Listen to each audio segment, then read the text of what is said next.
Here's that happy dance again every time. Yes, so it's 10 p.m. and we are making a bread. And we are making a fermented buckwheat bread. Okay, tell us about fermented buckwheat bread. Well, fermented buckwheat bread is almost like a easy version of sourdough because you don't need a sourdough starter. And I love buckwheat. Honestly, if you're on a plant-based diet and you're not eating buckwheat, you're missing out big Why do time. you love it? Well, buckwheat is not actually wheat. It's a seed. So it's not a grain, it's a seed, and it's full of nutrients. So first of all, because it's not wheat, it's gluten-free, which, you know, for celiacs or anybody with gluten allergies, amazing option. It's also high in carbohydrates, which we know, but it's also high in protein, high in amino acids. So great addition to a plant-based diet. It's also high in magnesium, manganese, copper, so tons of things that we want in our diet, right? So we're on day one. We are on day one. This process is easy, but it's lengthy. So Lengthy and how long? Let's not discourage people. well, 3 days. It will take us 3 days. But unlike a sourdough, we don't really have to create a starter. There's not a lot of prep to No. it, or even like methods along the Or way. It's pretty ingredients. easy. So I have buckwheat groats here. This is how they look if you have never seen it before. Okay, they're organic. And what we're going to do is we're going to rinse it. So I have 2.5 cups of buckwheat. And I'm rinsing it. And I will put it in a bowl. And I will repeat it with the rest of it. Oops. Whoa, perception's a little off. It's 10 late. o'clock. It's late. Don't put her in the kitchen so It's been a late. busy day. Alright. So why rinsing it? Well, you really want to rinse Like you anything would that clean you're gonna be vegetables. eating. Exactly. Just in case people want to ask. You know, I gotta answer these questions. So we have our buckwheat. The second ingredient is quinoa. Now this is totally optional, but I do like to add it to it. Just adds a variety, and it's all about variety, diversity, right, with plant-based diet. So I have quarter cup of Here's this is a Boston quinoa, accent. and I will also add a quarter cup of flaxseed. How much? Quarter. Really, how much? Quarter. Of each. So Quarter. of quinoa and how much of flax? Quarter cup. Got So, that? Together with our buckwheat and quinoa and flaxseed, we're gonna create 3 cups of these seeds. They're all seeds. Did you know that? Even quinoa is a seed. Everything's a seed. Yep. All right. And now Seedy bread. our next ingredients. You can see I'm creating a lot of mess here. This is the norm, folks, when she's in the kitchen. I'm going to put some salt. So I'm putting a Celtic sea salt. Celtic sea salt, and I would say about a teaspoon. Okay. That seems like a lot of salt, but there's not that much coming out. About a teaspoon, eh? I gotta zoom in here. There you go. All right. And now, It's gonna be a sticky, slimy bread. sticky situation. I'm going to add water. Whoops, I'm on a squeaky part of the floor. Sorry, folks. My filming over here. All right. So I added water, and I want to cover all the seeds. And I'm using a chopstick. And I'm going Okay, to... I really need to say sorry Yes. for offending anybody that we were using the chopstick in the form that we are. I like using it because it mixes it really well. Okay? There. All right. Unlike spoons. And we are done. Day one Day complete. one is done. So what we'll do is now we'll sit it. We'll set it somewhere safe where there's no dust collecting. For dogs. People might have dogs. Sure. Who want to eat it or drink it. So I'm gonna go into our fermenting cupboard. Oh yeah. As you can see, I got some kombucha on the go. And we're going to set it right over here. And now how long would somebody leave it And we'll for? leave it for 48 hours. So 2 days it will sit there. 2 days. Do you do anything in between that? No, you just let it be. Let it be. It's Okay. gonna look slimy and it's gonna be, the water's gonna probably change. How about I'll show you tomorrow how You it's show done. us tomorrow. All right, so I'll see you tomorrow. Kuska, it's day 2. It's day 2 and I have my trusted chopstick. What does it look like? Ooh, so this is how it looks like. day 2. It So looks a little bit very cloudy, good. Water here. And you can start to see some sprouts happening. Ooh. Yeah. If you hold it still long enough, maybe I can. Just kidding. Oh yeah. Okay. And all you want to do at this point is just take your chopstick or a wooden spoon. Or a wooden spoon or utensil of your choice and stir it all up. And you should see some bubbles and it might start to smell a little funky. And that's all good. That's what we want. It's natural. Funky smells natural. And we just put it back. Simple, easy. Close it and leave it for another day. Another 24 hours. We'll see you tomorrow. All right, day number 3. We had a little bit of an argument which day it was. Because you said 48 hours, but... It's 48 hours since we started soaking our buckwheat mixture. And today we want to begin by boiling water. So you will need boiled water. Okay? So start that first step if you're gonna follow along and watch this video. That's right. Then we will need a high-speed blender or a good food processor. You will also need spatula. And all we're going to do is just basically put this whole mixture, nice bubbly mixture. So you didn't do anything to it. You didn't stir it. You just took it out of the cupboard, plopped it in. And I don't know if you can smell it, but it does smell a little funky. I actually can't yet. Okay, come smell it. No, okay, yeah. It does not smell the greatest, I'm gonna warn you. Okay, and especially if it's warm temperatures, then it might smell a little bit more funky, but don't worry, there's nothing wrong with it. It's good funk. That's how we're gonna form the fermentation in there. And now what we will do is we'll add some salt. So I would say about a teaspoon of salt. And what kind of salt are you using? That's a very good question, Nikki. Celtic sea salt. Why Celtic sea salt? Because it's high in minerals. It's not been stripped away from the good stuff. This is really going to boil soon. And then I suggested you use some kind of herbs and just use whatever herbs you like. Herbs or spices. You can also leave it just plain. If you just want to experiment with just a plain buckwheat bread, you leave it. I am using some fennel because that's what Nikki suggested. Well, it's very versatile. You can have like sweet or more savory bread. Yeah. Often we eat it just on its own or with avocado though, but I will test it with some nut butter maybe. Okay, the fennel will work with nut butter too. And it's good for digestion. There you go. But you could use oregano, you can use, what else? Some, like an Italian mix. Cumin, did you say cumin? You can use cumin or carbe, is really nice in bread. And then raisin and cinnamon. Well, don't confuse us. This is a totally different bread. Fine. Yeah. Let's just, what we'll do now is blend it. So this whole thing needs to be blended. Plug your...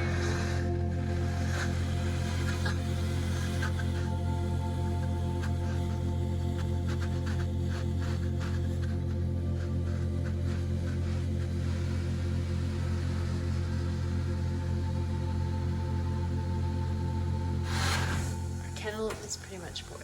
Perfect. Beautiful. Okay, I just want to show you the texture. So maybe if you want to come a little bit closer. Are you done with it? I am done. Do you want to do it on the counter? Maybe the lighting would be better. Okay, sure. Are you good with that? I'll move around to the other side. Okay. It's getting dark, folks, because it's like after 9. So we have this texture and it's quite smooth. So you do want to blend it quite a bit. You basically want to end up with this doughy type pancake-like. Pancake, yeah, I like that. I like pancakes. What? Oh, I was hoping that was not going to happen. And what you can see, I have a loaf pan. Is it a pan though? If it's a I know. dish, if it's glass, is it a pan? I associate pan with like the Teflon or like the tin style. I have a loaf mold. And what I did, I put some parchment paper in. And then all I will do now is just simply pour the dough right in. I think I would call it batter. It's not really a dough. It's more like a batter texture. I smell the fennel. I don't smell it. We've never made it with fennel, no, so I'm very interested. You've never made it with any herbs, have you yet? I have before. I put some oregano in.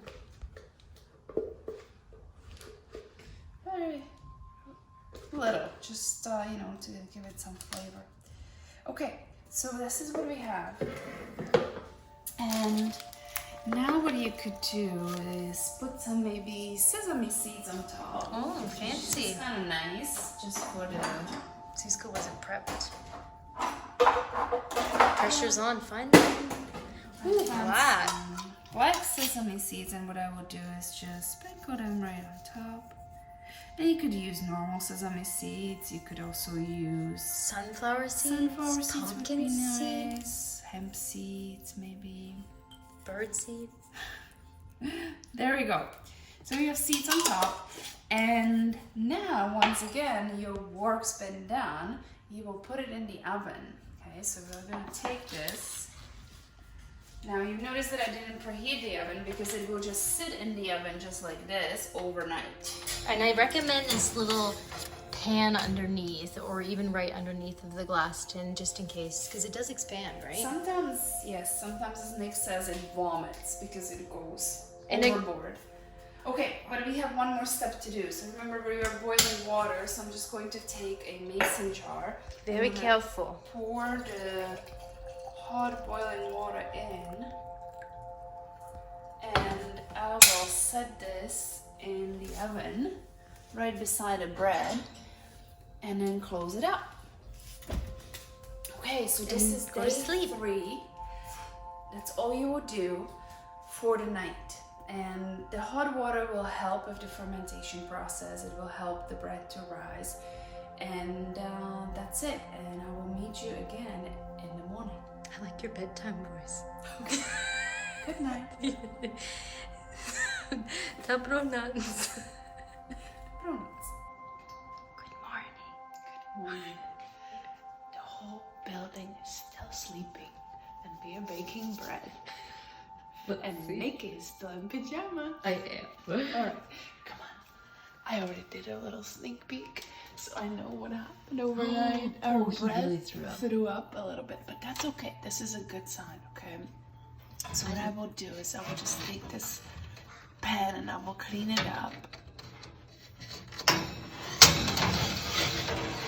And you will also remove the glass jar. That's really important. So are you going to put the pan back under after you clean it? Yes, I will. Now, my friends, if you want to avoid this situation, you're not going to fill I think you have dough on your face. You're not going to, that's part of baking it.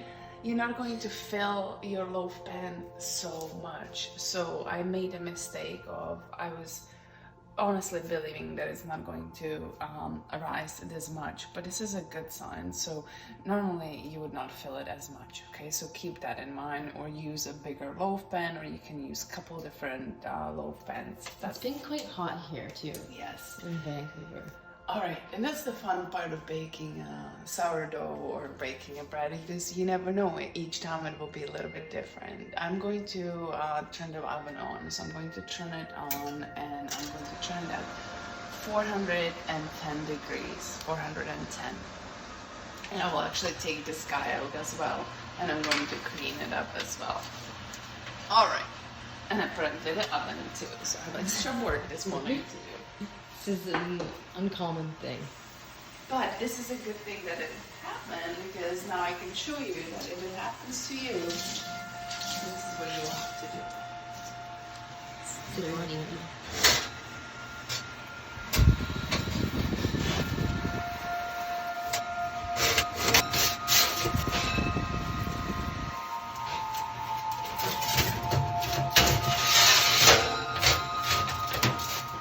Good morning, everyone. All right, we're good now. You can make little pancakes out of that. Everything becomes pancakes. Have you noticed that? The batter, the pancake. Somebody's craving pancakes. I don't know, maybe.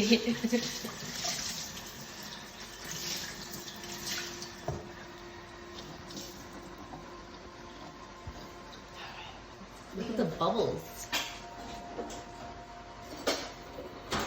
I don't want to do too much with it, but I do want to clean it up just a touch. So what I would do is just Put the batter back in. And you can already see how beautifully fermented this bread is. I mean, this is gonna be a good one. Okay. All right. Right. And I will put a new sheet underneath.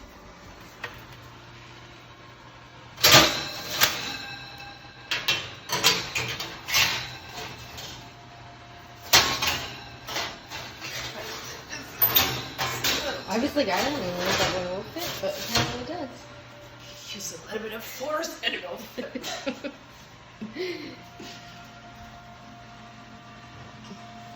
In it goes. And there it goes. So 410 degrees. And we'll leave it there for at least 60 minutes. Okay, so we'll set up a timer for 60 minutes. Oh boy, folks, no. That usually doesn't do good with this. It turns it on, and we have like Practice before this video. we use this for storage of like squash and potatoes and that, so I'm a little concerned. An hour of cooking. 1 hour. 1 hour and start. Okay, so we'll see you in 1 hour. Oh wow, you ask and you receive, just like that. Pancake. I feel like the batter is going to work quite well. Was that just from the? Just the batter. That's amazing. Extra spillage. And you didn't add anything into it. Nothing. Whoa, they're gonna be crispy. Right, making pancakes. You learned something new. with So I those get see mishaps. batter. It looks like batter, so it's a multi-purpose batter. I don't feel like they're gonna be like traditional pancakes that you will put maple syrup. You don't know yet. True that. You don't know. You don't know until you try. Wow. Meanwhile, oh, we cleaned them up. Carl, our starter, had thrown up everywhere, so I thought maybe you added some of that in there. No. They're also making sourdough I was like, bread you're today. baking bread. Are you making some sourdough? I am. Siska, look at your hand. What are you doing? I catch her walking around the house like this. Let me see. What are you saving that? Why are you walking around with it? Stop it. What do you need? She's in pain. Your timer went off. All right, let's check this. God. Oh, it's getting steamy. But you can see that the bread did not spill over, right? It's looking pretty good. I'm going to leave it there for another 5 minutes. Yeah, that's what I will do. What is making you make that decision? Well, I think experience. But, you know, this bread, I would say, depending on your oven, you want to leave it there for anywhere between 60 to 75 minutes. So we'll leave it for another 5 minutes and then check on it.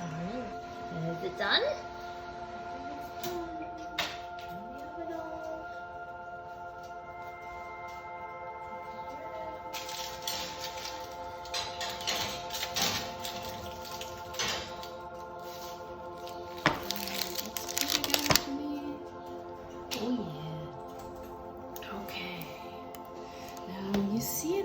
There's a little bit of a dip. You see it? It's not like fully Like how bread would rise. well, yeah. And the experts would tell you that we did not catch the bread at its peak. So, you know, what happened in the oven when it all spilled over, it was basically past its fermentation peak. Sometimes happens with sourdough starter. You have this big rise, and then maybe an hour later it starts to come down, and it's basically the sugar levels are getting lower, and that's perfectly fine. There's nothing wrong with that. But if you really want to have like a perfect bread, you would basically watch it, because depending on the temperature outside, depending on the humidity, there's a lot of different things that can go different ways. Let's just put it this way. But it still makes perfectly fine bread. So a tip would be, like, as we started our fermentation process at night, yes. so we went for 48 hours from that time. So then we left it overnight for the period of time and then baked it in the morning. But somebody could start the process in the morning, say, and bake it throughout the daytime, right? Exactly. And they could watch it for that peak. Yeah, if you have that extra time on your hands and you know you want to be watching your bread, totally you can do that. Absolutely. And it will make a beautiful bread, obviously. But we still have a very nice bread here, so I'm going to take it out of the pan. And it's okay to do it when it's so hot, eh? Well, I'm going to take it out so it can cool a little bit easier. And just leave it. I'm just gonna leave it for now, okay? And you definitely want to leave your bread, no matter what kind of bread you're making, just let it cool fully.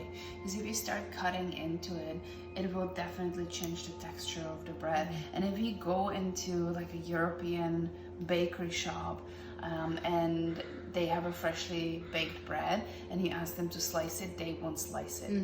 So that's just kind of a little tip. So we're gonna let it cool, and it's gonna be about 2-3 hours before it cools, so you have to be patient. All right, let's see. We've been patiently waiting, allowing the bread to cool, and now we'll peel the parchment. It kind of bakes right into it. Well, could have done a better job, I guess. It's perfect. That's life though, you know, like I sometimes watch these professionals cooking and I'm thinking to myself, there is no way that it will happen like that in real life, right? So And I think, you know, this that's is a lesson real to life. learn, that nothing is perfect and we can't wait for like a perfect scenario, or, you know, when everything is this way, then this will happen. We can't live in that mindset. So we need to experiment, and this bread is a perfect opportunity to do so. Oh, Wow. Isn't that pretty? Beautiful. So it's nice and moist, and this is really what you want. And you want some of these bubbles happening, so it just makes the bread not as dense, but you know, it makes a really, really nice bread for sandwiches. It makes a really nice bread for an avocado toast. So give that a try. It's really full of nutrients. The amount of amino acids or protein that you will get from it is unbelievable. As we mentioned before, it's gluten-free, so, and low glycemic as well. So for anybody who has troubles with their blood sugar, this is a great option. We hope you guys give it a try, and please feel free to leave some comments below. And if you give it a try, take a photo and tag us into it at Active Vegetarian so we can see your creations. Yes, thank you.